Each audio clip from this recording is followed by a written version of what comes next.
اور بند که چې خداړه د اخلاص چکی وای سور می کفن سره می جنډه خوخه سور می کفن سره می جنډه خوخه ده سره می د یار پتن جوړه خوخه ده زه یم سور انقلابي ملګرو ځکه می سره هم نظریه خوخه ده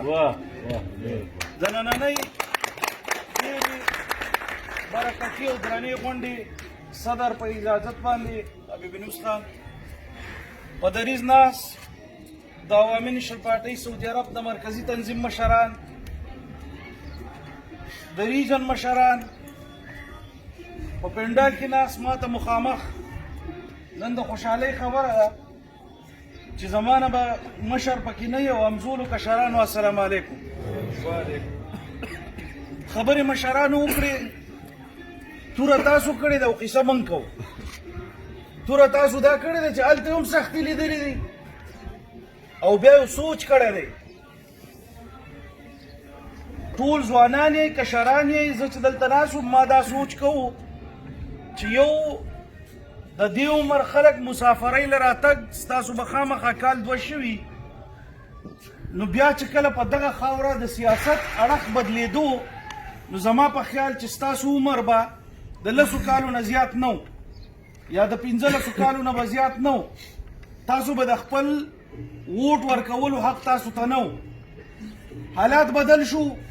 حالات څنګه بدل شو زه به لږ شاته م ځم او په موجوده صورتحال به ستاسو سره خبره کوم خو د ټولو نه مخکې د هغې ټولو خبرو نه مخکې زه د خالد خان او د هغه سره چې کومو ملګرو ستاسو جرګې کړي دي منتونه یې کړي دي ستړي کړي دي د هغو انتهایي ډېره زیاته شکریه ادا کوم بیا چې دا نننی محفل جوړ کړی دی او د هغې سره سره ستاسو انتهایي شکریه ادا کوم چې تاسو د دې ملګرو خبرو ته غوږ ایښی دی او د دې خبرې اورېدلې دي او بیا یو حقیقت تسلیم کړی دی اوس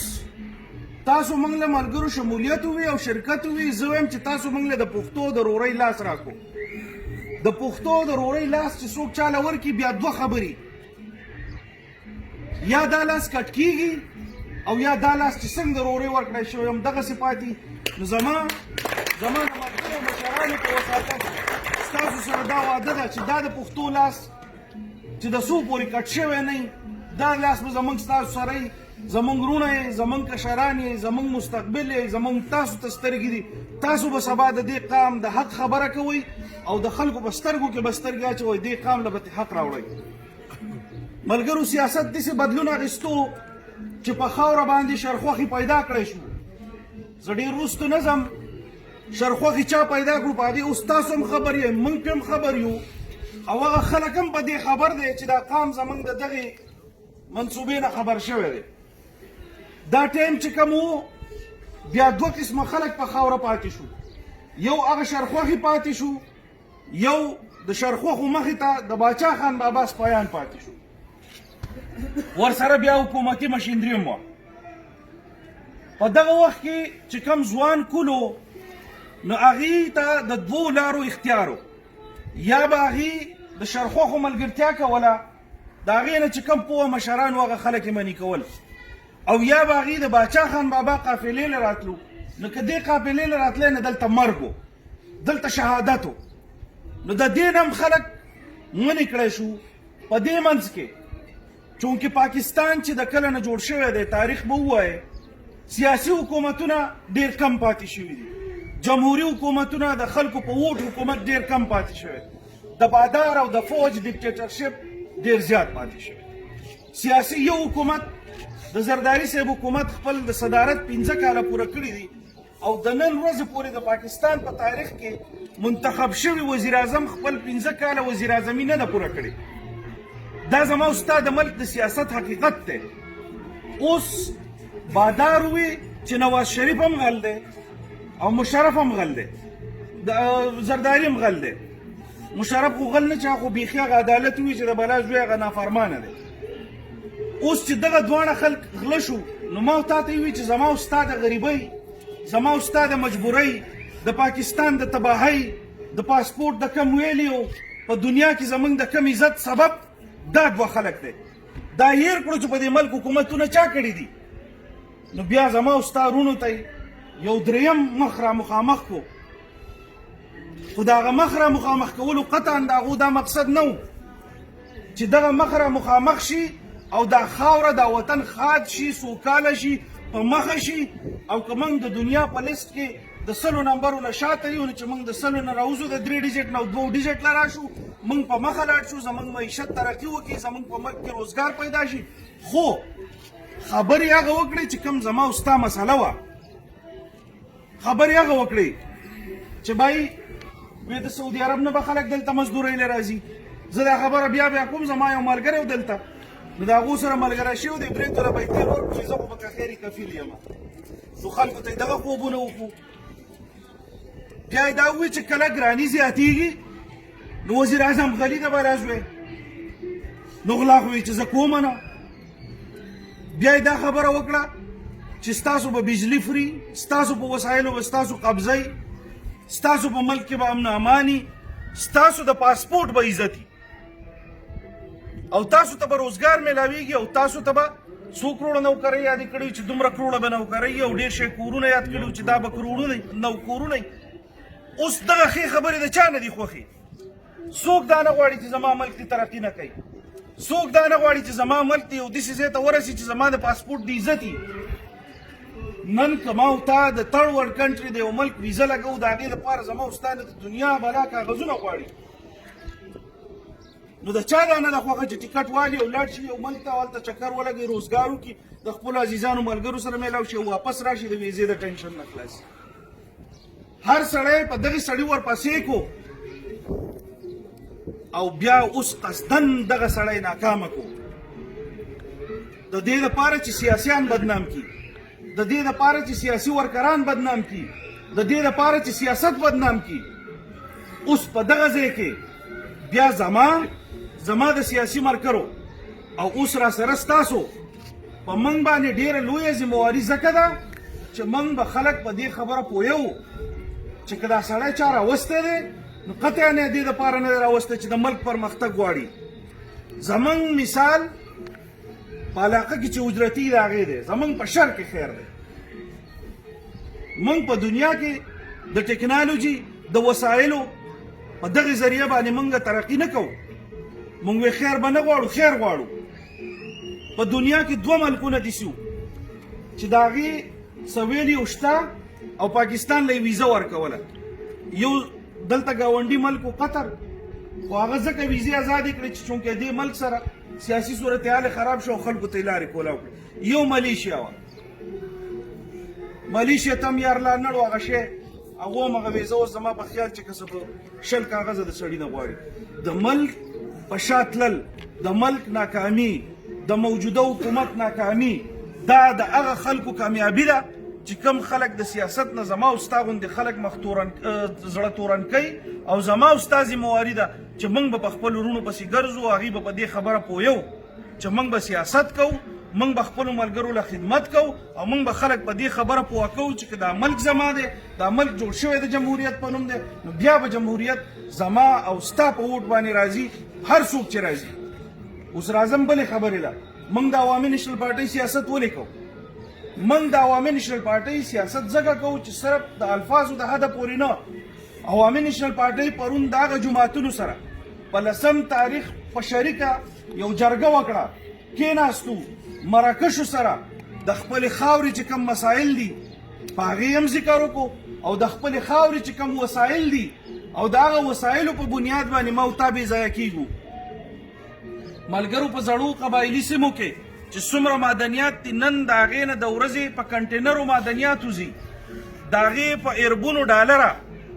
انکم د پاکستان ادارو له را روان دی، او د هغې ځمکې خلک یې وایي دا انټرنل ډسپرس دي،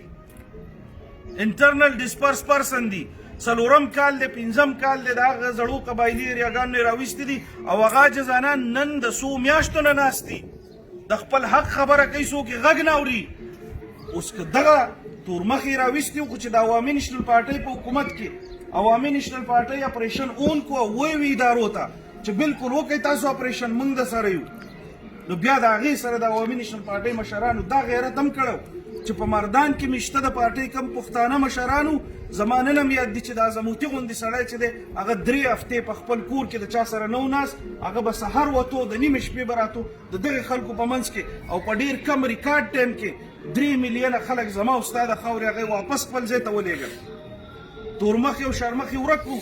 خپلو کې یو و دي یو بل ته مخامخ کړو د دې خو دا خیال و چې نشنلیان به یریږي اول یې په 2 غنټې کې حکومت پرېږدئ چې حکومت نشنلیانو پرې نه ښودو بیا دا خیال و چې دوی به ویریږي وایي که تاسو وایئ چونکې د پاکستان قانون دا دی چې کوم سیویلین حکومت یې هغه به اجازت ورکوي نه فوج به کارروایي کوي زموږ مشران ورته وایي چې د پښتو یو لار ده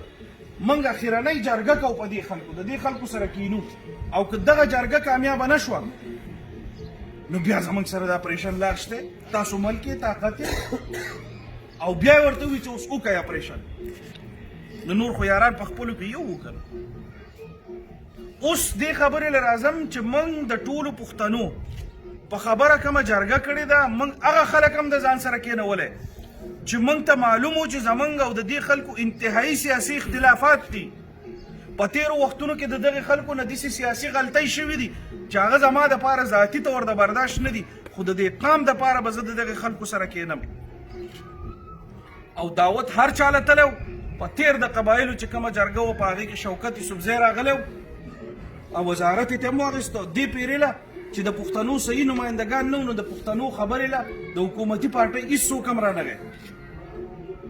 مونږ خو د حکومت خبره نه کوله مونږ خو دا وایو چې په څو خبرو راځئ چې یو شو او د هغې خبرو نه پس که بیا د عوامي نیشنل پارټۍ حکومت راځي که د قومي وطن پارټۍ راځي که د جمعیت علما اسلام راځي که د جماعت اسلامي راځي که د پی ټي آی راځي که د مسلم لیګ که د پیپلز پارټۍ او که د هرې پارټۍ خو دا زموږ معلومې مسلې دي په دې باندې به موږ سودا نه کوو په دې خبرو چې کومې فیصلې شوي دي موږ به د خپل قام د خپل بچي نوړۍ چې کوم د اخیستو خبره موږ کوو نو په دغې به موږ سودا نه کوو اوس که دا غلطه خبره او دا بیمانی او دا د پاکستان په کاته کې چې هغې ورته غداري وایي دا غداري نو بیا دا غداري د عوامي نیشنل پارټۍ ورکر نه یوازې پرون او نه د پاکستان په خاوره زه وایم سعودي عرب ته دې هم په موږ پسې د غدارۍ سرټیفیکیټونه راولېږي موږ پرې خوشحاله یو دا غداري پرون هم کړې نن هم کړو سبا به هم د خپل بچي حق به ترې غواړو او د هغې پورې به یې ترې غواړو چې د څو پورې راکړی دی اوس پر اعظم بلې یو خبرې له چې موږ د سعودي عرب په خاوره ولې د عوامي نیشنل پارټۍ سیاست کوو ملګرو یو خبره زه ډېره واضحه کوم زه یې په هر ځای کې کوم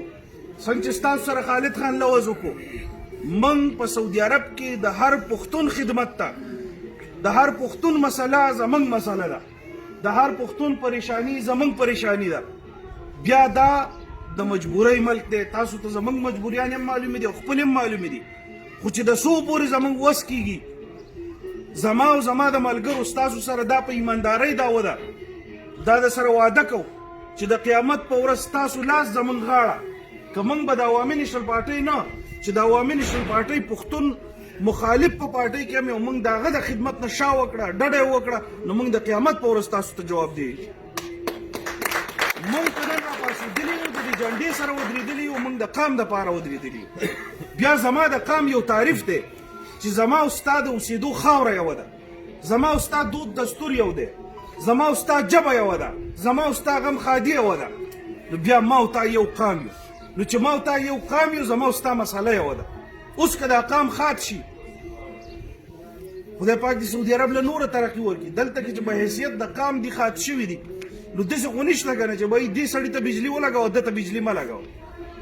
خو چې کله ډیولپمنټ کېږي روډ اوبه سیوریج لاین بجلي هر څه پکې اول وشي او بیا راځي او په هغې کې د هر قام سړی کې دلته هم قبایل شته که د هرې قبیلې سړی ځان له پکې کور علي خو بیا که فرض که سرکار له ځي نو هغه د دې وطن د وګړي په حیث باندې ځي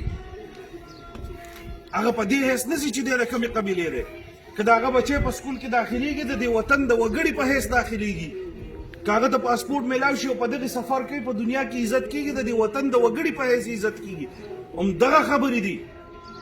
چې موږ دا غواړو چې زموږ قام د ښه دي زموږ قام د اباد دي زموږ د قام بنیادي مسلې دي حلي نو چې کله قامي مسلې زموږ حل شي بیا به په خپلو کې کینو بیا به حساب کوو بیا دې ماته زما غرور چې د هغه په ځای کې معدنیات راوځي دې وایي چې بهی زما په ځای کې معدنیات راوځي ما له رایلټي راکړه د چا په ځای کې چې ګیس یادي وایي چې ما ګیس راوځي، چا په ځای کې چې سونه یادي سونه وایي، د چا سره چې اوبه دي د اوبو خبره کوي، چا سره چې زراعت دی د زراعت خبره کوي. نو چې زه کله د جابر نه او د زورور نه د خپل قام حق غواړم، نو بیا خو به زه د خپل رور حق خامخا ورکوم. که ملګرو دغه خبرې دي، په دغه بنیاد موږ راپاڅېدلي یو، ستاسو سره کینو، د نور ملګرو سره کینو. حبیب یونس خان یوه خبره وکړه چې ملګري لیټ شو، د هغې ګناه ټول زما دی. خو زما ګناه ځکه دی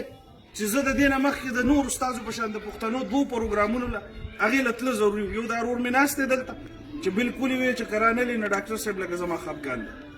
نو هلته د دې خپل قامي څه پروګرام و، یو بل یو ملګری و د هغه څه پروګرام و، همدغسې ګڼ پروګرامونه هغې ته موږ حاضري کوله. ما ګور خان ته وویم چې که ملګري مشران راغلي او هر څه پورې تاسو پروګرام شروع کړئ.